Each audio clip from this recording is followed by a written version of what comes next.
Hausawa TV sabuwar tasha ce, don Allah ku dan daure ku dan yi mana subscribing a wannan tasha ta mu ta yadda za mu samu ƙarfin gwiwa ci gaba da turo muku sauran shirye-shiryen mu. Mun gode, Allah ya saka da alkhairi.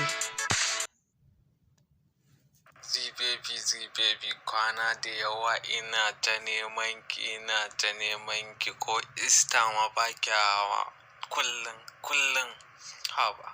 Ko yanzu ko na datar ne ya kare, na fasan kufa a yanzu yan mata ta fara kare muku na datar ma ba kwa iya samu tun da muka kirkiri wannan kungiyar ta masu kishin aljihunsu.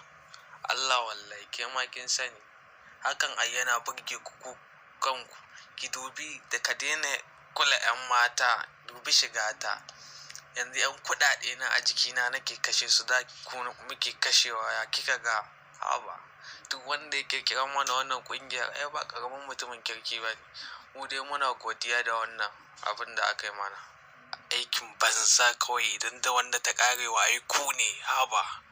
Kuna ta takura mana wani shaidani can ya ce ya kirkiri wata banza kungiya mara amfani, ko kuma kun zo sai amfani kuke da ita. Kun bar mu a cikin wahala da takaici. Yanzu na datan ma wahala yake mana.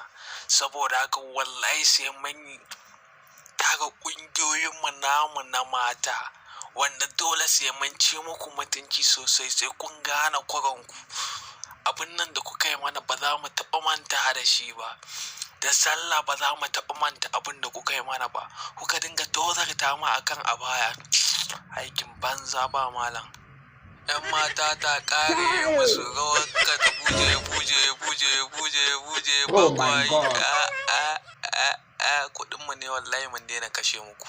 Kuma ku je ku nema, dan a ranar mu ma muke nema. Mu gama nema mu zo mu baku a jikin namba ku saka sunan magara ko ATM ko kun isa. Aikin banza wallahi ba zai yiwu ba. Ai mun ga mun gama gano ku. Inda kika gana kashe mu ci kuɗi a yanzu to wallahi aurenta ne. Dan haka ni yanzu ba ruwana ba wata ma cikin gandun nan single nake. Duk wanda yake single yayi free, duk wanda ya cika ya huta ki sani. I'm single, no search. Ku dan ƙara mana ƙarfin gwiwa ta yadda za mu san idan mun ɗora bidiyo kuna gani. Ku dan ga lakin da sharing da sauran abubuwan da ba a rasa ba. Mun gode, mun bar ku lafiya.